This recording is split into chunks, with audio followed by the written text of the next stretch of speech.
అందరికీ నమస్కారం. ఇప్పుడే అందిన వార్త. విషాదం, ప్రయాణికులపై దాడి, 38 మంది కన్నుమూత. ఈ విషయాలన్నీ తెలుసుకునే ముందు వీడియోని పూర్తిగా చూడండి, అప్పుడే మీకు పూర్తిగా అర్థమవుతుంది. అదేవిధంగా చాలామంది సబ్స్క్రైబ్ చేసుకోకుండా వీడియోని చూస్తున్నారు, దయచేసి సబ్స్క్రైబ్ చేసుకోండి. సబ్స్క్రైబ్ చేసుకోవడం వల్ల నేను చేసే ప్రతి వీడియో అప్డేట్ మీకు ముందుగానే నోటిఫికేషన్ రూపంలో వస్తుంది. అదేవిధంగా లైక్ చేయడం మర్చిపోతున్నారు, దయచేసి లైక్ చేయండి. లైక్ చేయడం వల్ల ఇటువంటి ఇంపార్టెంట్ ఇన్ఫర్మేషన్ చాలామందికి రీచ్ చేసిన వాళ్ళు అవుతాం. ఇక లేట్ చేయకుండా వీడియోలోకి వెళ్ళిపోదాం. పొరుగు దేశం పాకిస్తాన్ నుంచి మళ్ళీ ఉగ్రవాద దాడి వార్త వచ్చింది.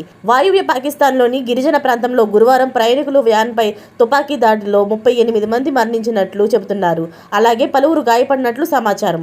ప్రాథమిక సమాచారం ప్రకారం కుర్రంలోని పరాచినార్ నుండి కాన్వాయ్లోని ప్రయాణిస్తున్న ప్యాసింజర్ వ్యాన్లను లక్ష్యంగా చేసుకొని ఈ దాడి జరిగింది.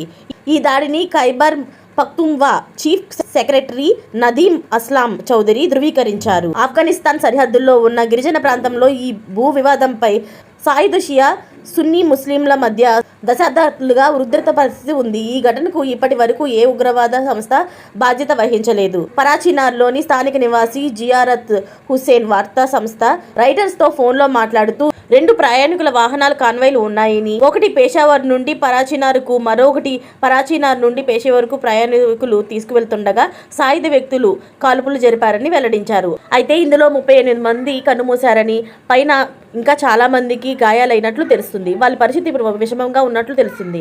మరిన్ని లేటెస్ట్ అప్డేట్స్ అన్ని మీరు ముందుగానే పొందాలి అనుకుంటే ఛానల్ని సబ్స్క్రైబ్ చేసుకోండి. అలాగే పక్కనే ఉన్న గంట సింబల్ని క్లిక్ చేయడం మర్చిపోకండి. Thanks for watching friends.